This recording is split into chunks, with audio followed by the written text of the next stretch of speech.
ഇത്രയേറെ നാറിപ്പുഴുത്തുപോയ ഒരു ഗവൺമെൻറ് ഒരുപക്ഷെ കേരളത്തിൻ്റെ ചരിത്രത്തിൽ ഉണ്ടായിട്ടുണ്ടാവില്ല. UDF-കാരൻ്റെ അഭിപ്രായമായിട്ടല്ല അങ്ങനെ ഈ സർക്കാരിനെ നമ്മൾ വിലയിരുത്തുന്നത്.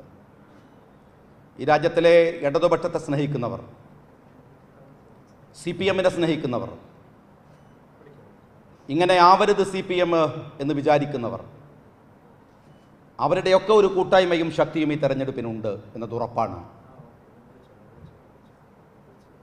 കേരളത്തിന് പരിചിതമല്ലാത്ത വിധമുള്ള ഒരു ഭരണമാണ് ഇവിടെ നടന്നുകൊണ്ടിരിക്കുന്നത്. ഇടതുപക്ഷം എന്ന് പറയുന്നത് ലോകതലത്തിൽ തന്നെ മനുഷ്യത്വത്തിൻ്റെ കൂടെ നിൽക്കുന്ന,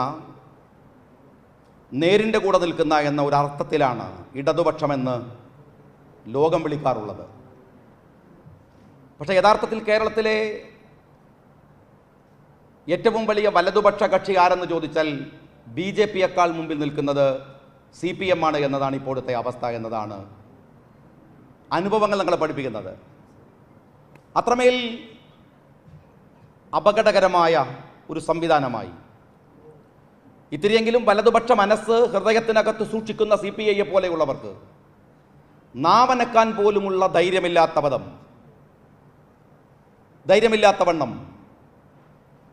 ഈ വലതുപക്ഷ CPM കക്ഷികൾ പൂർണ്ണമായി കേരളത്തെ വിഴുങ്ങി തകർത്തുകൊണ്ടിരിക്കുകയാണ്. 9 നക്സലൈറ്റുകളെ അല്ലെങ്കിൽ മാവോയിസ്റ്റുകളെ വെടിവെച്ചു കൊന്ന നാടാണിത്. സ്വർണ്ണക്കള്ളക്കടത്തിൻ്റെയും കച്ചവടത്തിൻ്റെയും മറവിൽ മലയാളി എല്ലാം മറക്കുമെന്ന് അങ്ങനെയും വിചാരിക്കരുത്. സ്വർണം മാത്രമാണല്ലോ ചർച്ചയാവുന്നത്,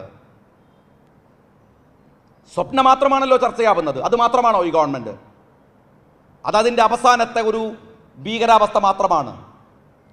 എവിടെയാണ് നിങ്ങൾ ജനങ്ങളുടെ കൂടെ ഉണ്ടായിരുന്നത്? ഈ പറഞ്ഞ മഹാമാരിയുടെ കാലത്ത് ഇത്രമേൽ അപകടകരമാവിധം കേരളത്തിലെ വിലക്കയറ്റത്തെ നിയന്ത്രിക്കുന്ന വിഷയത്തിൽ ജനങ്ങൾക്ക് വലിയ പ്രയാസമാണ്.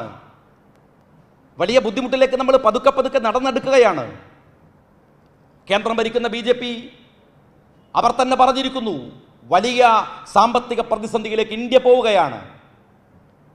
നമ്മൾ പോവുകയല്ലേ, കേരളമടക്കം ഒരു കൺസ്യൂമർ സ്റ്റേറ്റ് എന്ന നിലക്ക് കേരളം ഗുരുതരമായ സാമ്പത്തിക പ്രതിസന്ധിയിലേക്ക് പോവുകയാണ്. വിലക്കയറ്റം എന്ന് പറയുന്നത് എത്രമേൽ ഭീകരമായിട്ടാണ് ഓരോരുത്തരെ ബാധിക്കുന്നത് നിങ്ങൾ പരിശോധിച്ചു നോക്ക്. എത്ര ഭീകരമായിട്ടാണ് അത് വർദ്ധിച്ചുകൊണ്ടിരിക്കുന്നത്. എന്ത് ഇടപെടലാണ് സർക്കാർ ഈ രാജ്യത്തിലെ സാധാരണക്കാരൻ്റെ അവൻ്റെ അവശ്യ സാധനങ്ങൾ വാങ്ങുമ്പോഴുള്ള ഈ വിലക്കയറ്റത്തിൽ എന്തു നിയന്ത്രണത്തിനാണ് നിങ്ങൾ ശ്രമിക്കുന്നത്? പറയട്ടെ. ഈ രാജ്യത്തിൽ ലക്ഷോപലക്ഷം വരുന്ന ചെറുപ്പക്കാരുണ്ട്, ഇവിടുത്തെ അഭ്യസ്തവിദ്യരായ ചെറുപ്പക്കാർ. അവരെ ഏതു രംഗത്താണ് നിങ്ങൾ സഹായിച്ചിട്ടുള്ളത്? PSC എന്ന് പറയുന്ന കേരളത്തിലെ ഏറ്റവും ക്രെഡിബിൾ ആയിട്ടുള്ള ഒരു രംഗത്തെയാണ് നിങ്ങൾ പൂർണ്ണമായി അവിശ്വാസത്തിൻ്റെ നിഴലിൽ കൊണ്ടുപോയി നിർത്തിയിരിക്കുന്നത്. എവിടെയാണ്, ഏതു മേഖലയിലാണ്? കേരളത്തിൻ്റെ ഏതെങ്കിലും ഒരു മേഖലയിൽ മികവ് കാണിക്കാൻ സ്വന്തം കുടുംബത്തിന് ചെയ്തു കൊടുത്തതല്ലാത്ത എന്തു നന്മയാണ് ഈ സഖാവ് പിണറായി വിജയൻ നയിക്കുന്ന കേരളത്തെ ഈ മന്ത്രിസഭക്കുള്ളത് എന്ന് അവരെന്തു പറയട്ടെ? ഏതു മേഖലയിൽ? എല്ലാം തകർത്തെറിഞ്ഞ ഒരു ഗവൺമെൻറ്, ഒരു തരത്തിലും ജനങ്ങൾക്ക് ഉപകാരപ്രദമായ ഒരു നന്മയും ചെയ്യാത്ത, ധിക്കാരത്തിൻ്റെയും അഹങ്കാരത്തിൻ്റെയും ആൾരൂപമായിട്ടുള്ള ഒരു മനുഷ്യൻ ഭരിക്കുന്ന ഒരു സ്റ്റേറ്റായി. 2 ചെറുപ്പക്കാരെ നിങ്ങൾ ജയിലിലേക്ക് തള്ളിയത് എന്തിനായിരുന്നു? അലനെയും ഷുഐബിനെയും, അലൻ താഹയെയും ഷുഐബിനെയും. ആ ഷുഐബിൻ്റെ പിതാവ് ഇന്നിവിടെ മത്സരിക്കാൻ നിൽക്കുന്നു. CPM-ന് വേണ്ടി മത്സരിച്ചിരുന്ന, നിങ്ങൾക്ക് വേണ്ടി പണിയെടുത്തിരുന്ന, നിങ്ങൾക്ക് വേണ്ടി മുദ്രാവാക്യം വിളിച്ചിരുന്ന ഒരാൾ കോഴിക്കോട് കോർപ്പറേഷനിൽ നിങ്ങൾക്ക് വിരുദ്ധരായി നോമിനേഷൻ കൊടുത്തിരിക്കുന്നു. 9 പേർ എന്തു തെറ്റാണ് ചെയ്തത്? നിങ്ങൾ പറ. അവർ പിടിച്ചത് പച്ചക്കൊടിയാണോ, ത്രിവർണ്ണ പതാകയാണോ? അല്ലല്ലോ. അവർ വിളിച്ച മുദ്രാവാക്യം മാർക്സിസം ആയിരുന്നില്ലേ, കമ്മ്യൂണിസം ആയിരുന്നില്ലേ? നിങ്ങൾക്ക് വേണ്ടി മുദ്രാവാക്യം വിളിച്ചവരല്ലേ? ഇൻഖുലാബ് എന്നല്ലാതെ ഈ പറയുന്ന ആരെങ്കിലും വിളിച്ചിരുന്നോ? എന്തിനാണ് നിങ്ങൾ വരെ കൊന്നത്? കേരളത്തിൽ നിങ്ങൾക്കെതിരെ വരുന്ന രാഷ്ട്രീയ വിഷയങ്ങളെ തിരിച്ചുവിടാൻ നിങ്ങൾ കാണിച്ച പോക്രിത്തരത്തിന്റെ ഭാഗമായിട്ടാണ് അവരെ വെടിവെച്ച് കൊന്നത്. മാവോയിസ്റ്റുകളെ പൂവിട്ട് പൂജിക്കണമെന്ന അഭിപ്രായം ഞങ്ങൾക്കില്ല. അവരെ നിയമത്തിന് മുമ്പിൽ കൊണ്ടുവരരുത് എന്ന അഭിപ്രായം ഞങ്ങൾക്കില്ല. പക്ഷെ അവരെ ഇങ്ങനെ ഏകപക്ഷീയമായി വെടിവെച്ച് കൊല്ലാൻ കേരളം ഭരിക്കുന്നത് പട്ടാളത്തിന്റെ മേധാവിയൊന്നുമല്ലല്ലോ, ജനാധിപത്യ രാജ്യത്തിലെ ഒരു മുഖ്യമന്ത്രിയല്ലേ. ഇയാൾ ആരാണ് ഇങ്ങനെ ആളുകളെ വെടിവെച്ച് കൊല്ലാൻ പോലീസിന് ഉത്തരവ് കൊടുക്കാൻ? ഇയാൾ ഏതു രാജ്യമാണ് ഭരിക്കുന്നത് എന്നാണ് കേരളത്തിന്റെ മുഖ്യമന്ത്രി വിചാരിക്കുന്നത്? റഷ്യയാണോ? ചൈനയാണോ? കൊറിയയാണോ? അല്ലല്ലോ, ഇത് കേരളമല്ലേ, ഇന്ത്യയല്ലേ? ദാക്ഷിണ്യമില്ലാതെ ഈ പാവം 9 ചെറുപ്പക്കാരെ നിങ്ങളങ്ങ് കൊന്നുകളഞ്ഞു. അവരുടെ പിറകിലാണ് വെടിയേറ്റത്. എങ്ങനെയാണ് പരസ്പരം ഏറ്റുമുട്ടുമ്പോൾ അവന്റെ പിറകിൽ വെടികൊള്ളുക? നിങ്ങൾ ഇവിടെ ജലീലിനെ വൈത്തിരിയിൽ വെച്ച് കൊന്നപ്പോൾ എന്താ പറഞ്ഞത്? ഏറ്റുമുട്ടലിൽ കൊല്ലപ്പെട്ടതാണ്. അതെന്ത് ഏറ്റുമുട്ടലാണ്? പിറകുഭാഗത്ത് വെടികൊള്ളുന്ന ഏറ്റുമുട്ടൽ എവിടുത്തെ ഏറ്റുമുട്ടലാണ്? പിണറായി വിജയൻ എന്ന് പറയണം. ആർക്കാണ് സ്വാസ്ഥ്യമുണ്ടായിരുന്നത്? ആർക്കാണ് സമാധാനമുണ്ടായിരുന്നത്? ഇങ്ങനെ ഒരു ഭരണകൂടം. എന്നിട്ടോ ചോദിക്കാൻ വരുന്നവന്റെ നാവങ്ങ് കൂച്ചുവിലങ്ങിട്ട് തകർക്കാം. അതാണ് വിചാരം, അതാണ് നിങ്ങളുടെ പരിപാടി. അതിന് കേസ്, അതിന് ഓരോരുത്തരെ പിടിച്ച കേസിൽ കൊടുക്കുകയാണ്. നിങ്ങൾ ഒരു കാര്യം മനസ്സിലാക്കിക്കോ, നിങ്ങൾ ഇങ്ങനെ കേസ് കൊണ്ട് കേരളത്തിലെ സകല ജയിലറകൾ നിറച്ചാലും നിങ്ങളെ ചൂലുകൊണ്ട് കേരളത്തിലെ ജനത അടിച്ചിറക്കുമെന്ന കാര്യത്തിൽ നിങ്ങൾ ഒരു സംശയവും വിചാരിക്കേണ്ട. നിങ്ങൾ തകരും. കേരളക്കരയിൽ നിങ്ങൾ തകർന്ന് തീരുക തന്നെ ചെയ്യും. രാഷ്ട്രീയ പ്രതികാരം എന്ന് പറയുന്നത് മാന്യതക്ക് നിരക്കുന്നതല്ല. നിങ്ങൾക്ക് വാചകങ്ങൾ, വർത്തമാനങ്ങൾ, തർക്കങ്ങൾ, ഡിബേറ്റുകൾ എവിടെയാണോ അവസാനിക്കുന്നത് അവിടെ നിങ്ങൾ പോലീസിനെ വിളിക്കും, അവിടെ നിങ്ങൾ തോക്കെടുക്കും, അവിടെ നിങ്ങൾ ആയുധമെടുക്കും, അവിടെ നിങ്ങൾ ഇത്തരത്തിലുള്ള നമ്പറുകൾ ഇറക്കും. നിങ്ങൾ ഞങ്ങളുടെ വാദമുഖങ്ങളുടെ മുമ്പിൽ തോറ്റുപോയിട്ടുണ്ട്. ഞങ്ങൾ ഉന്നയിച്ച ഒരു പ്രശ്നങ്ങളുടെ മുമ്പിലും നിങ്ങൾക്ക് മറുപടി പറയാൻ കഴിഞ്ഞിട്ടില്ല. നിയമസഭയിൽ ഞാൻ പറഞ്ഞു, രക്തബന്ധു എന്ന പ്രയോഗം നടത്തി. നിങ്ങൾക്ക് ദേഷ്യം അതായിരുന്നു അത്രേ. ആ പ്രയോഗത്തിൽ തെറ്റുണ്ടോ?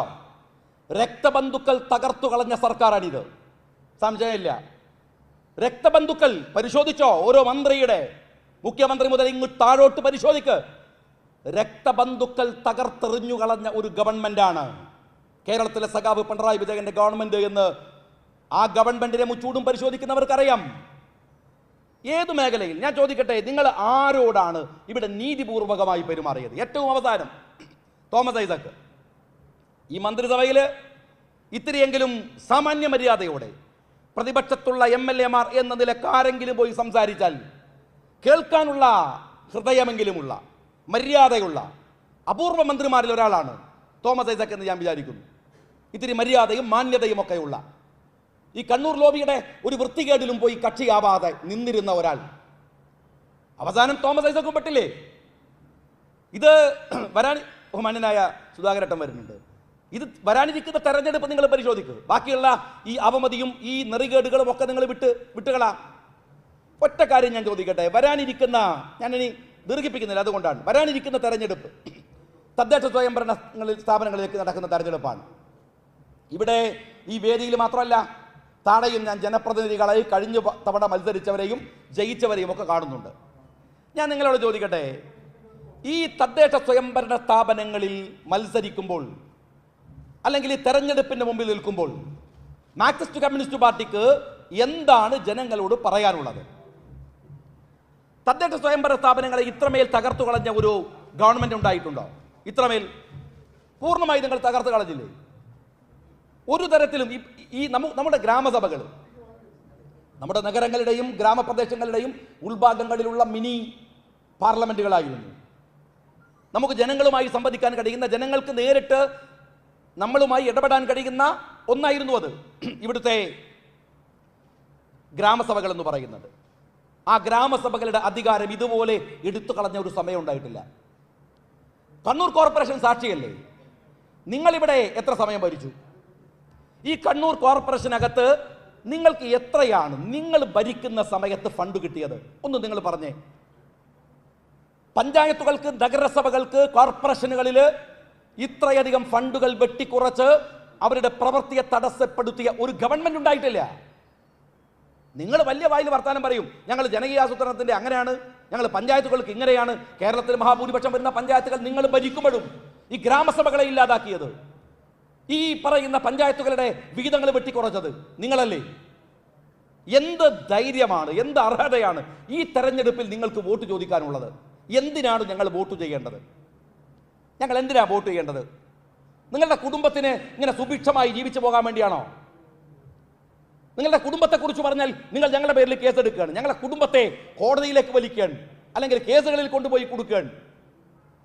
അത് എത്രമേൽ നിങ്ങൾക്ക് സാധ്യമാണ്? നിങ്ങൾ എത്ര പേരുടെ പേരിൽ ഈ രാഷ്ട്രീയ ഇന്നിപ്പോൾ വാർത്ത എന്താണ്? പ്രതിപക്ഷ നേതാവിൻ്റെ പേരിൽ വിജിലൻസ് കേസ് എടുത്തിരിക്കുന്നു. ഞാൻ നേരത്തെ സണ്ണിയേട്ടനെ കണ്ടപ്പോൾ പറഞ്ഞു മിനിമം ഒരു വിജിലൻസ് കേസെങ്കിലും കൊടുക്കണമെന്ന്, അല്ലെങ്കിൽ ഇപ്പോൾ ഒരു ഉഷാറില്ലാത്ത കോലത്തിലാണ്. എല്ലാവരുടെ പേരിലും വിജിലൻസ് കേസാണ്. ഒരു കാര്യം ചെവിയിൽ നുള്ളി CPM ഉറപ്പിച്ചോ, ഒരു തരത്തിലുള്ള ഡിപ്ലോമസിയും ഇനി ഉണ്ടാവില്ല. ഐക്യജനാധിപത്യ മുന്നണി ഈ കേരളം ഭരിക്കുമെന്നത് അച്ചട്ടാണ്, 100 തവണ ഉറപ്പാണ്. നെറുകേടുകൾ കാണിച്ച രക്തബന്ധുക്കളെ അടക്കം ജയിലിനറയിൽ തള്ളുന്ന കാര്യത്തിൽ ഒരു കോംപ്രമൈസും ഉണ്ടാകുമെന്ന് നിങ്ങൾ വിചാരിക്കരുത്. അതുണ്ടാവാൻ പോലില്ല. നിങ്ങളുടെ രാഷ്ട്രീയ പ്രതികാരം പോലെ വൃത്തികേടൊന്നും ഞങ്ങൾ കാണിക്കില്ല. നേരോടെ നിറയോടെ അധികാരത്തിൻ്റെ തണലിൽ നിങ്ങൾ വെച്ചു പൂട്ടിയ, നിങ്ങൾ ഉണ്ടാക്കിയെടുത്ത എല്ലാ അഴിമതിയുടെയും കള്ളപ്പണത്തിൻ്റെയും മുഴുവൻ സ്രോതസ്സും ഈ രാജ്യത്തിലെ ജനങ്ങളുടെ മുമ്പിൽ തുറന്നു കാണിക്കുന്നത് വരെ ഈ ജനങ്ങളുടെ പ്രതിനിധികളായി ജനങ്ങളുടെ മുമ്പിൽ ഞങ്ങൾ ഉണ്ടാവും. ഞങ്ങൾ ചോദിക്കുന്ന ചോദ്യങ്ങൾക്ക് ഉത്തരവില്ലെങ്കിൽ ദയവ് ചെയ്ത് കൊഞ്ഞനം കുത്തുകയും വേറെ ഏർപ്പാടുകൾ കാണിക്കുകയും ചെയ്യരുത്. നിങ്ങൾക്ക് ഞാൻ പലപ്പോഴും പറഞ്ഞിട്ടുണ്ട്, നിയമസഭയിൽ ഞങ്ങൾ പറയും, നിയമസഭയിൽ നിങ്ങൾക്ക് ഉത്തരം പറയാലോ. നിയമസഭയിൽ പ്രസംഗിച്ചാൽ കേസെടുത്ത് വായ മൂടുന്ന അങ്ങനെയാണോ? നിങ്ങൾ കേസെടുത്താൽ ഇന്ത്യയിലെ ജയിലല്ലേ അടക്കുള്ളൂ, ഉഗാണ്ടയെ കൊണ്ടിട്ട് നടക്കൂലല്ലോ, ഇവിടെ അല്ലേ അടക്കുള്ളൂ. ഈ രാജ്യത്ത് അതല്ലേ നിങ്ങൾക്ക് ചെയ്യാൻ പറ്റുള്ളൂ. നിങ്ങളത് ചെയ്യ്, ആകാവുന്ന പണിയെടുക്ക്. പക്ഷേ നിങ്ങളുടെ അധാർമികതക്കെതിരെയുള്ള ഞങ്ങളുടെ ശബ്ദത്തിൻ്റെ തോത് കുറക്കാൻ അതിൻ്റെ നട്ടല്ലൊന്നും പിണറായി വിജയൻ്റെ നടുപ്പുറത്തില്ല എന്ന് വിചാരിക്കുന്നത് നല്ലതാണ്. അത് ഉറച്ചു വിചാരിച്ചോളൂ. ഞങ്ങൾ ഈ പോരാട്ടം തുടരുക തന്നെ ചെയ്യും, കടുകടയുടെ വ്യത്യാസമില്ലാതെ. ഞങ്ങളുടെ വാക്കുകൾക്ക് മാർദ്ദവമില്ലെങ്കിൽ അത് നിങ്ങൾ ചെയ്യുന്ന അനീതികൾ കാണുമ്പോഴുള്ള വെറുപ്പ് കൊണ്ടാണ്. ഇടതുപക്ഷം എന്ന് പറയുന്ന കള്ളപ്പേര് വെച്ച് നിങ്ങൾ കാണിക്കുന്ന നെറുകേടുകളിൽ അതൃപ്തിയുള്ളത് കൊണ്ടാണ്.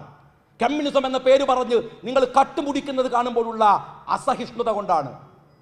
ആ എതിർപ്പ് തുടരുക തന്നെ ചെയ്യും, അത് മുന്നോട്ട് കൊണ്ടുപോവുക തന്നെ ചെയ്യും. കാത്തിരിക്കുക. കണ്ണൂർ